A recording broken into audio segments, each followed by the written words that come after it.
Hello, my name is Emma, and today I'm going to be giving you guys a life update while carving a pumpkin. Now, there have been two videos I wanted to film this autumn. Number one was a life update, because I haven't actually done one since like 2017, and like my life has changed. And number two was to carve a bookish pumpkin, because when I was in high school, the first pumpkin I had ever carved entirely by myself was an angelic rune from the Mortal Instruments series, obviously. And every year since then, I've wanted to film me carving a rune pumpkin, but I just have never gotten around to it. And lucky for me, one of my lovely subscribers named Viv actually suggested that I do both at once, which I thought was a fantastic idea. So I'm super excited for today's video. We're gonna talk about all the things. We're gonna talk about my recent breakup. We're gonna talk about school and pole and mental health. And I really hope you guys are excited. I'm really not confident in my abilities to multitask, but I'm gonna give it my best shot. This is so nerve-wracking. Oh my god, here we go. So I feel like the first thing we could talk about is my breakup, because those of you who have been like sort of following along as I briefly mentioned it like on my channel and on social media, and I know y'all are curious. So yeah, many of you have probably seen my previous boyfriend named Doug on my channel. He was in a lot of my videos. We were together for 7.5 years until this June when we broke up. And now I know so many of you are gonna be curious and you wanna know what happened and why we broke up. And unfortunately, I'm not gonna be telling you. The only reason is that I want privacy, and that's not something I really wanna hash out online. So all you need to know is that it wasn't dramatic, there was no big fight, and it was a very healthy breakup. What I do want to talk about is what my life has been like since then. Like, what happens when the person you thought you were gonna spend the rest of your life with is no longer in your life whatsoever. Honestly, the first few weeks of my breakup were agonizing. Like, I cannot remember the last time I was in that much pain, and though it was entirely my own decision, that doesn't make it any easier whatsoever. I spent a lot of time crying. All I think I did for the first few weeks was just lay in bed and listen to the Thank You Next album by Ariana Grande and cry to Ghostin' like 6 times a day. I'm incredibly lucky that I have a massive support circle comprised of friends and family members and classmates and therapists and other girls in my therapy group. So I had like all the tools I really needed to make it through this very difficult time. But it was especially hard in the beginning because within the first few days, like, I did not want to talk about it with anyone. I just wanted to be distracted or left to my own devices, and I was not here for like discussing it with them. And so I'm really lucky that like everyone in my life was supportive of that, because that's what I needed in the beginning. But then I had sort of set up this expectation that like I didn't want to talk about it whatsoever, and like people couldn't ask me about it. And I totally acknowledge how my responses gave off that impression, but then a couple weeks later, like, I really wanted to talk about it with people, and everyone just assumed they couldn't ask me about it. And I didn't reach out to them and say, hey, I need to talk to you about the fact that I'm going through some stuff. So yeah, I suffered in silence for a long time because like my friends didn't want to ask me if they thought I didn't want to talk about it, and I just didn't have the strength to reach out. So I really only had my therapist for a bit of it, but they were so supportive and helpful. But I definitely learned from the experience that your friends cannot read your mind, and you really need to reach out when you're struggling. You can't just sit back and expect everyone to check on you and to know how you're doing and to know exactly what you need in the moment. You have to advocate for yourself and express what you need from others. And if they're good people that you have in your life, they're gonna do that for you, but you have to take the initiative. So it was rough and it was lonely, and it's no one's fault by my own.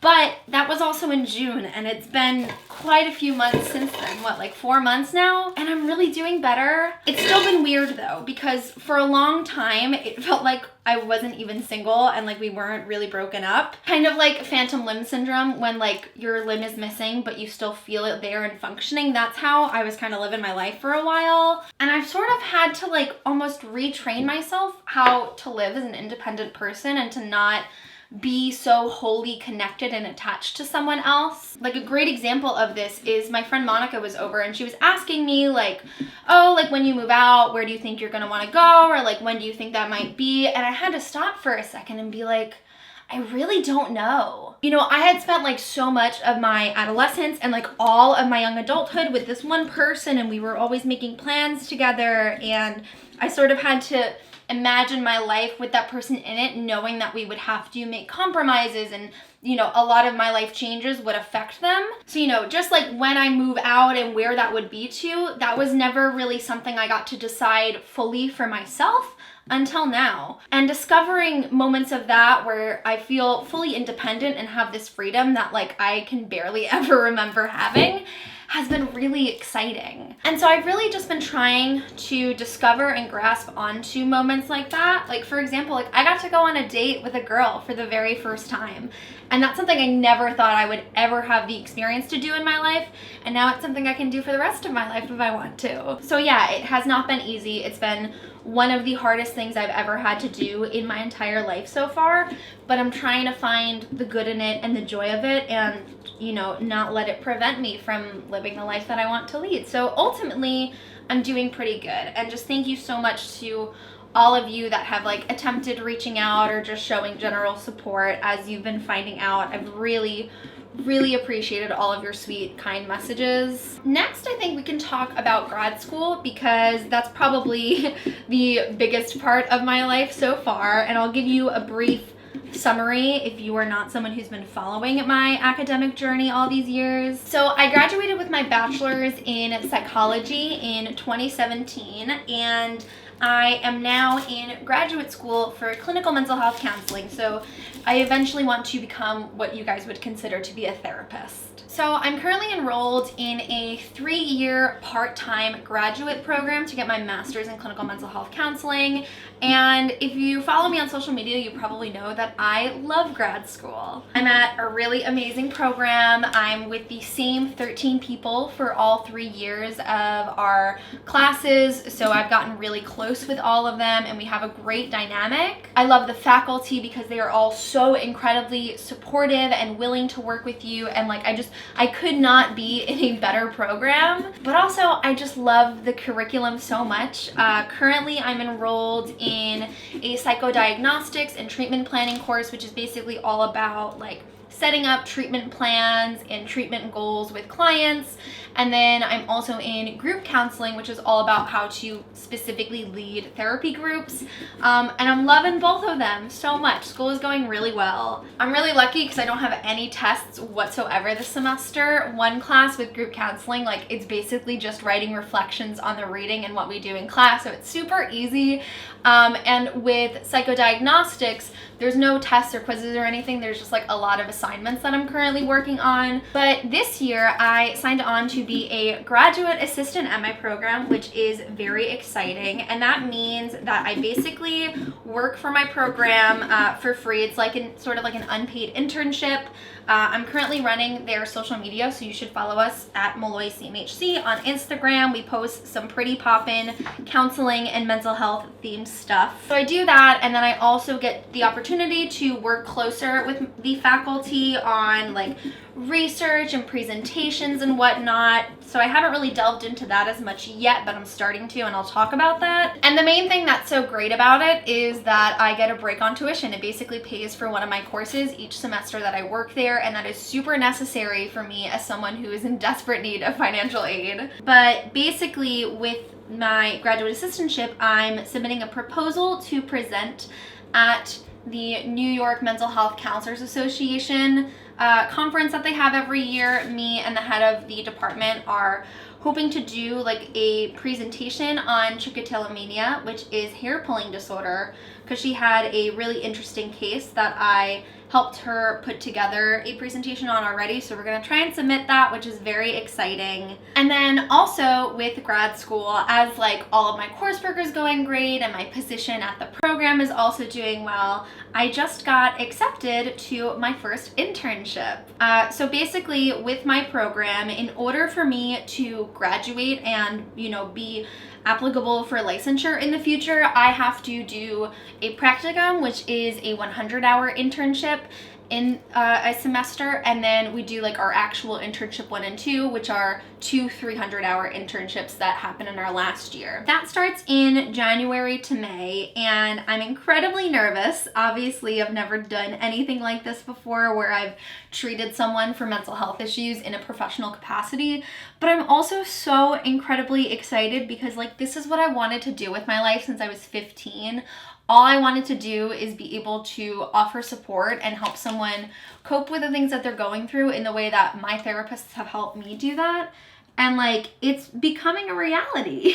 So yeah, I just got accepted to my internship. I'm actually going to be working at the clinic that is a part of my program. And I'm super excited about it because like their whole mission is offering affordable, low-cost counseling to pretty much anyone. So I have the opportunity to work with children, teens, adults, couples, run groups, or do individual therapy. So I think it's going to be a great experience. And also because the clinic is so new, like I think they only started in maybe January, I really get to see what it's like to build up a clinic or like a mental health setting, because I'd like to explore private practice and like owning my own space to offer counseling in the future. So I'm gonna, you know, see how that's actually done and put together instead of just going to a place that's super established. So I'm really, really excited for the opportunity. Now we can talk about pole. So if you did not know, I started taking pole dancing lessons in August of 2017, and it's been a massive aspect of my life pretty much nonstop since. If you are interested in following my pole journey or seeing like my progress that basically is documented from the beginning, you can follow my pole Instagram account at @emmmabooks. If pole doesn't interest you and you don't want to follow me, that's totally okay. I made the separate account so you don't have to be exposed to it if you don't want to. But it's a big part of my life, so we're gonna talk about it now. So if you've been following me like on that account or even on Twitter, my regular Instagram, I've talked about how I've gone through like quite a few studio closures and whatnot, where like the first one I started going to closed, and then the second one I started going to, like there were some bad business practices and I didn't want to go there anymore. And then the third one was like very low key and I can only go like once every few weeks, and then that closed. So basically the instructor that I have been following through all these different places she's been teaching at finally opened up her own studio, and it's in Mineola on Long Island, and they have pole and aerial hoop and aerial silks and aerial hammock and handstands and yoga and flexibility and even kids aerial classes. And it's here to stay, and I'm living my best life finally being able to train with pole the way I've wanted to. I know there's like a stigma attached to pole dancing, but I do it, number one, because it's so empowering and like such a huge boost to my self-esteem to be able to see like what I can accomplish and how far I can push myself. It's an amazing, amazing workout. Like it's the greatest form and most interesting bit of fitness I've ever experimented with, and I'm so happy I gave it a try. But what I consider to be most important is it's really transformed my eating disorder recovery, and the 2 years that I've been doing pole have absolutely been the strongest of my recovery, which we're gonna get into later. But it's been really amazing and like nothing but positive for me. So I'm so happy that like things are falling into place with pole where I've always wanted them to be. That being said though, it hasn't been all puppies and rainbows, specifically because of all the studio closures. There have been a lot of like months where I haven't been doing it, and I've regressed a lot, where I was like super, super powerful and amazing when I started, and then through all of this, I've totally lost a bit of strength and skill, and I'm still working on getting it back. You know, I definitely have had a lot of days in pole where I just feel like the worst one in the class, and I'm upset that I'm not where I used to be, or I'm not making as progress as fast as I used to. But I've really tried to adopt this philosophy of like any training is good training, and the fact that I went to pole that day and I experimented and maybe made the tiniest little bit of progress on that one move or trick, that's what matters the most. And so the most exciting thing going on with pole right now is that I am performing in my studio's very first student showcase. And that basically means that, you know, family, friends, whoever wants to come can come watch as some students have choreographed and are performing their routines. So I'm gonna be performing on pole for the first time. I've been a dancer for most of my life. I've been dancing for like 20 years now. And I have performed solos and I've performed like a million group numbers and duets and whatnot, but I've never performed with pole before. And so that in itself is really nervous because I have so much more to worry about than if I was just performing a regular dance solo. There's just like so many extra things that could go wrong that I'm not used to. Like I could run out of strength before the end of the routine when I have like some big tricks at the end. If I get too sweaty, I'm not gonna stick to the pole and I could just slide right off. And just even something as simple as like going to grab the pole and missing it is something that I'm anticipating. But I've pretty much choreographed it entirely myself thus far. It is to Like a Girl by Lizzo, which I am really, really excited about. It's like super fun and sassy, and I'll insert a clip here if you want to check out a little preview.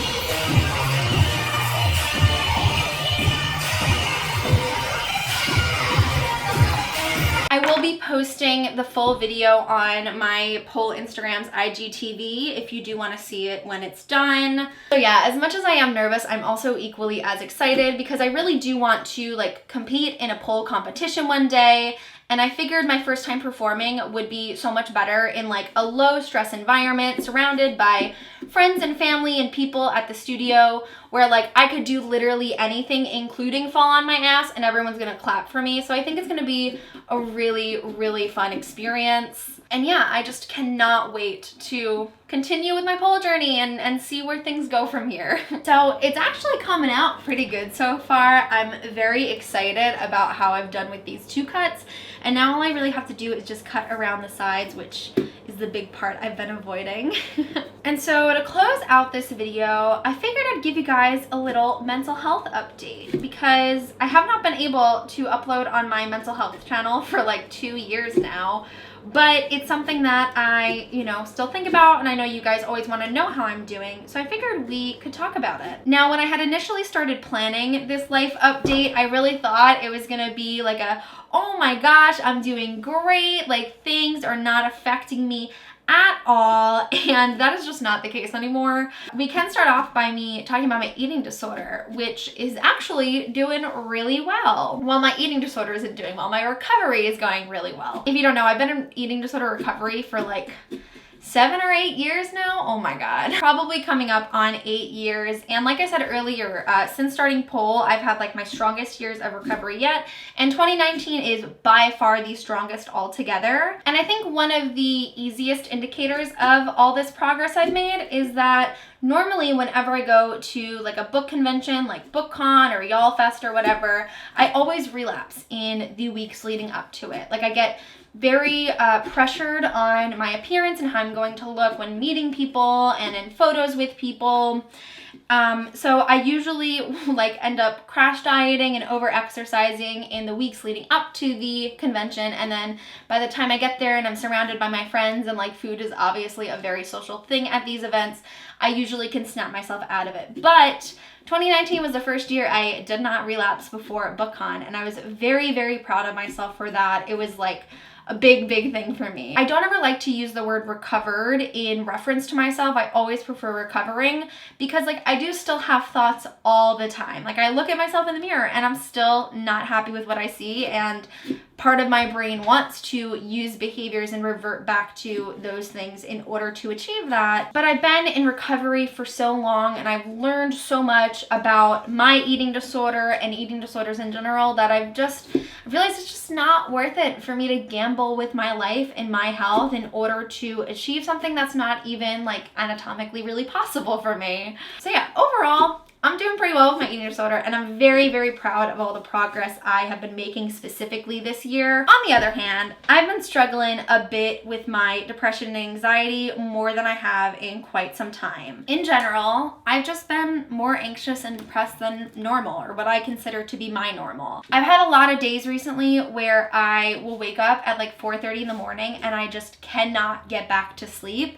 And so that has been really affecting me. Some of you know I've got like some weird stomach issues that I don't really have any answers for, but they always get so much worse when I'm having like a real period of anxiety. So like for maybe like 6 days straight, I would just vomit every morning and feel super nauseous and have stomach cramps all day long. I feel like one of the biggest indicators of this is that I've really been struggling with motivation and like finding the desire to do things that I actually enjoy. 3 areas where I've seen like a major shift are reading, video editing, and homework. I just really have been struggling to get myself to do all 3 of those things, which I genuinely enjoy all of them. Spend a lot more time in bed than normal, and like I am not the type of person to just lay in bed and watch Netflix. That's not me whatsoever, but I've been doing that a lot recently. There was actually a day when I was off school and I was off work and I was trying to have a good productive morning, and I just laid in bed for like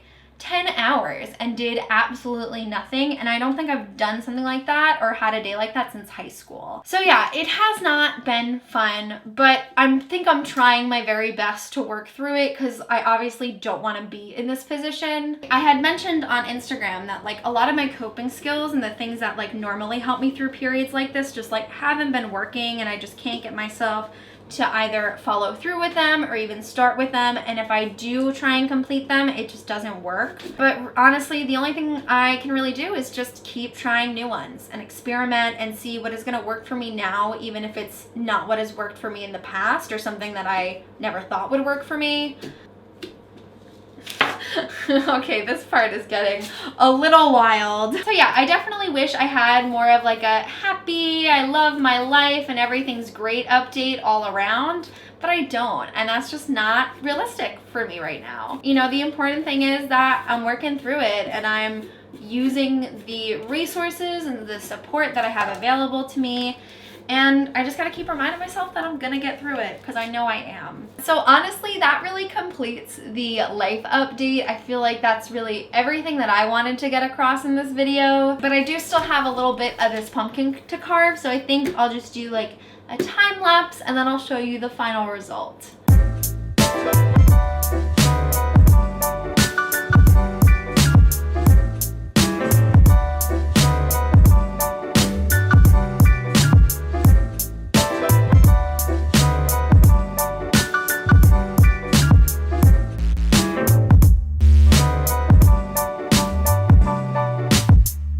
So this is my angelic rune pumpkin, which I love so much. I think it came out like way better than I was expecting. I'm pretty proud of myself with this one, and I hope you enjoyed not only watching me carve it, but also my life update. Overall, life is pretty good at the moment. There's not much for me to complain about, and that's a really good thing. So in the comments below, I would love it if you guys could give me your own little life update and let me know what is going on with you. But that is it for this video. Thank you guys so much for watching, and I'll see you soon for a new one. Bye! We were not going to get that lens covered, were we?